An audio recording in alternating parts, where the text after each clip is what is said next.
చూస్తున్నాం రాజానగరం నియోజకవర్గానికి సంబంధించి జనసేన అభ్యర్థి బత్తుల బలరామకృష్ణ 33,674 ఓట్ల మెజార్టీ తోటి విజయం సాధించారు. బహుశా శివపార్th గారు ఇప్పుడు ఈ ఎలక్షన్స్ లో వైసీపీకి ఒక్కరికైనా వస్తే జగన్మోహన్ రెడ్డి గారు పులివెందులో రావచ్చు, మిగతా ఎవరికైనా రావాలంటే తల కిందకి పెట్టి కాలు పైకి పెడితే గానీ ఈ మెజార్టీ రాదేమో జగన్ గారి భాషలో. సో 33,674 మెజార్టీ తోటి జనసేన తొలి విజయం అందుకుంది రాజానగరంలో. గోదావరి జిల్లాలో వైసీపీని ఇక్కడ నుంచే పారదోలుతాం, ఇక్కడ నుంచే మొదలు పెడతాం, వైసీపీ పతనాన్ని మేము ఇక్కడ నుంచే పిలిపించారు మీద పిలిపించారు. అది ఈ రోజు శివపార్th గారు మొట్టమొదటిసారి పోటీ చేసిన అభ్యర్థి బత్తుల బలరామకృష్ణ గారు. గతంలో ఎలాంటి రాజకీయ నేపథ్యం లేదు, గతంలో ఆయన ఎంపీటీసీగా మాత్రమే చేశారు.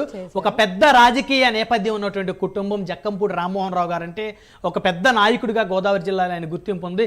జక్కంపూడి రాజా గారు సిట్టింగ్ ఎమ్మెల్యేగా ఉన్నారు. సో అలాంటి 40 సంవత్సరాల రాజకీయ అనుభవం ఉన్నటువంటి కుటుంబం మీద 33,000 పైచిలుకు మెజార్టీ తోటి జనసేన అభ్యర్థి విజయం అంటే ఇది చిన్న విజయంగా చూస్తారా శివపార్th గారు? అస్సలు కాదండి. 1000 గొడ్లు తిన్న రామందు కూడా ఒక గాలివాన చచ్చిద్ది అన్నట్టు ఇప్పుడు వాళ్ళు ఎంత ఎర్రవీగారు, అక్కడ ఎవరు ఎంత బలమైన వాళ్ళు ఇదేం కాదండి. కొత్తగా అప్పుడే రాజకీయంలోకి వచ్చిన ఒక నూనూగు మీసాలు 19 సంవత్సరాల కుర్రోడు సర్పంచ్గా గెలిచి అక్కడ జెండా ఎగరేసాడు గోదావరి జిల్లాలో జనసేన మద్దతుతోటి. 19 సంవత్సరాల కుర్రోడు సీనియర్ అయిన ఒక వైఎస్ఆర్సీపీ పార్టీలో ఉన్న అతన్ని ఓడించి మరి అప్పుడే చెప్పాం మేము తలుచుకుంటే జనసేన అంటే రాజకీయాలు చేయాలంటే పెట్టి పుట్టాలా, పైనుంచి రావాలా, మేము నేర్చుకుంటాం, కింద పడతాం, నిలబడతాం మొత్తానికి అని చెప్పి పవన్ కళ్యాణ్ గారు అందుకే యువతను ఎక్కువ ప్రోత్సహించారు, కొత్త వాళ్ళకి టికెట్లు ఇచ్చారు. అలాగే ఎలాంటి బ్యాక్గ్రౌండ్ లేని వాళ్ళకు కూడా ఎంతోమంది ఈరోజు ఎమ్మెల్యేలుగా అసెంబ్లీకి వెళ్ళబోతున్నారు. మాలాంటి వాళ్ళకు కూడా మంచి పదవులు ఇచ్చి గుర్తింపు ఇచ్చి నాయకురాళ్ళుగా కూడా మహిళలుగా ఎంతోమందిని గుర్తింపు దిశగా తీసుకెళ్లారు. అలాగే ప్రజారాజ్యం అప్పుడు కూడా అంతే. ఈరోజు ఉన్న సగం మంది లీడర్స్లో ప్రజారాజ్యం నుంచి వచ్చిన వాళ్ళే ఉన్నారు అన్ని పార్టీల్లో. అలాగే జనసేన కూడా ఒక లీడర్షిప్ క్వాలిటీస్ని పెంచడంలో మాత్రం ముందుంది. ఫస్ట్ నుంచి సామాన్యులు టికెట్లు ఇచ్చి ప్రోత్సహించారు పవన్ కళ్యాణ్ గారు. ఇంకొక బ్రేకింగ్ చూద్దాం శివపార్th గారు. పాపం సోమిరెడ్డి చంద్రమోహన్ రెడ్డి గారు ఓటమి తప్ప బహుశా ఆయనకు విజయం లేని పరిస్థితి గతంలో.